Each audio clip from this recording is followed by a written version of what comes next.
Ko whatatiri te maunga e tū nei I te ao I te pō. Ko waipao te awa I rukuhia. I unumia e oku mātua tūpono. Ko maungarongo te marae, hei tangi ki te hunga mate, he mihi ki te hunga ora. Ko te uriroroi, ko te parawhau, ko te māhurihori ki whatatiri, ngā hapu. Ko ngā pui nui tonu te iwi. Anei he Kaitiaki, a Millan Ruka, no Titoki, Mangakahia. Today we Korero with Millan Ruka. Millan was a part of the team that came up with the principles for Te Mana o Te Wai, which relate to the roles of tangata whenua and other New Zealanders in the management of freshwater. Kia ora matua, you grew up around the Wairua River and Titoki in Mangakahia. Can you tell us a bit about that and your growing up there?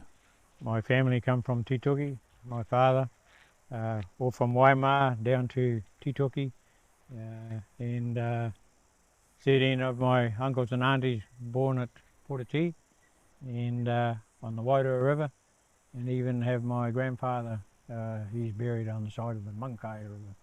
So I was born and bred in Auckland, my early years, but home was always up here. Come home every week.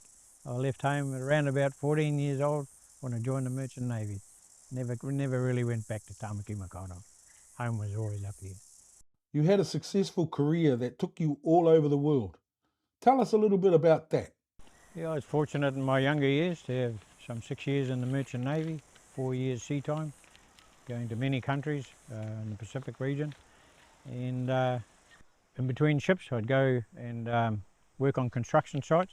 Ended up being a carpenter and project manager later, still not qualified, and then worked as a project manager in Papua New Guinea for 10 years. Then when I finally come home, I joined the BCITO, learned a lot about assessment, how to use a computer better than I could, and I transferred those skills when I set up Environment River Patrol in 2010. So when you returned from overseas, what was the state of the river like, and what were your thoughts and concerns? Well, when I come back from New Guinea, I took my 2 boys down the rivers, and just to show them what our backyard is like, the Wairua and Mangakahia in particular. You know, I was just devastated to see how the condition of the river was. Many slips, cattle everywhere, and no ducks on the rivers because there's no cover. They poisoned all the willows around home. So natural habitat all gone, and no tuna also.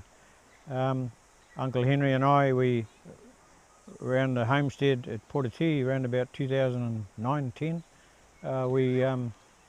we saw the huge impact of the river at that particular time. You know, you could smell the pollution in it, you could see it dark, whereas he knew the place, he was born and bred right there, and you know, you could see an eel clearly in the river. We couldn't even see, there's no clarity in the river at that time, particularly on the summers, you know, lovely day. So I embarked upriver, and I couldn't believe what I saw, the huge impact of dairy farms. Cattle everywhere, all down on the river banks. The banks are harder grazed than the paddocks of the farmers owned, and it's all on WDC land here. Huge impact. That's when I embarked on setting up Environment River Patrol, using GPS cameras and all the learnings that I had under my belt. So it's fair to say you have paddled most of Northland's awa? A lot of them, yes. No doubt seeing the degradation of the rivers would have also drawn you into the resource management processes. Can you tell us a bit about what that learning curve was like? Yeah, the RMA, I knew nothing about it, and that's sort of lawyers' territory, and there's no manual on how to object to it. That's another field again. All lawyers RMA lawyers work with getting applications across the board. There's very little talent around, or manuals or advice on how to object to something. But with Portati Springs being one of the strongest water cases in the country, and that insatiable, you know, quest for water, not only from Portati, from up and down the country, for water bottling companies and everybody else that wants water. Yeah, I learnt the RMA the hard way. So you had a good working knowledge of the RMA. Can you tell us, from your perspective, what were the positive components of that act? You know, the RMA actually had good intent, you know, by the interpretation of all of the interest of the farming fraternity, politicians themselves, so they misinterpreted the RMA and its good intent. You talked about the positive components from your perspective. What are the negative components? It's the interpretation of the RMA, and there is a manual out, compliance, monitoring and enforcement. And compliance, that's the laws, that's all written up in the RMA. The monitoring, we all know that's not happening, and certainly the enforcement. And Northern Regional Council has the lowest enforcement rate in the country. So that's where I see Māori have a fit with our Te Mana o Te Wai principles, Kaitiaki, Kaitiaki tanga, Manaki tanga. That's where we fit by applying our principles to the RMA. We should be able to paddle these rivers, walk them, and have a code to report to, and it's our turn for monitoring and enforcement. So you Korero about the principles of Te Mana o Te Wai. What do you like about those principles? So these people, with all their great skills, refined the principles of Te Mana o Te Wai with the concept that we could not influence iwi, katoa, up and down the country, but they would be able to use the Te Mana o Te Wai principles within their own framework of their own rohi, manahawa, mana whenua. So that's how it was developed, with that intent, so that we all had similar principles to deal with whatever the new reforms are likely to take place. And now we have a new government with new reforms. Māori still stand by Te Mana o Te Wai. It's interesting you talk about the other people involved on the panel.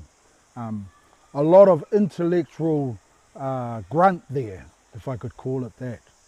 And you yourself, with your practical experience and more hands-on way of doing things. So that's a good balance. Do you think, in terms of that makeup of that group? Oh, we had a great balance there, with various of our iwi that had this broad experience, knowing about the benefit of having resources, knowing the issues of losing resources, how to get them back, and we worked together to develop Te Mana o Te Wai. Do you think the 91 RMA has the tools to uphold the principles of Te Mana o Te Wai? No, it needs to be rewritten now to adopt the principles of Te Mana o Te Wai, respecting each iwi from whatever region they come from. And have you got any tips for rangatahi wanting to work to protect the wai? Yes, walk your rivers and streams, paddle them at great length, top to the bottom when you can. Go with others, share your knowledge that you gain, and learn such simple things as switching your GPS on your camera, you take a photo, how to report, just basic reporting. You can use the hotline of any of your 16 regional councils. So if you see an event, just write enough on it with a photo, evidence-based, and then you can start to make a difference. Kaitiaki tanga. Our Korero with Millan referred to principles of Te Mana o Te Wai. The 6 principles are mana whakahaere, the power, authority and obligations of tangata whenua to make decisions that maintain, protect and sustain the health and well-being of and the relationship with fresh water. Kaitiaki tanga, the obligations of tangata whenua to preserve, restore, enhance and sustainably use fresh water for the benefit of present and future generations. Manakitanga, the process by which tangata whenua show respect, generosity and care for fresh water and for others. Governance, the responsibility of those with authority for making decisions about fresh water to do so in a way that prioritises the health and well-being of fresh water now and into the future.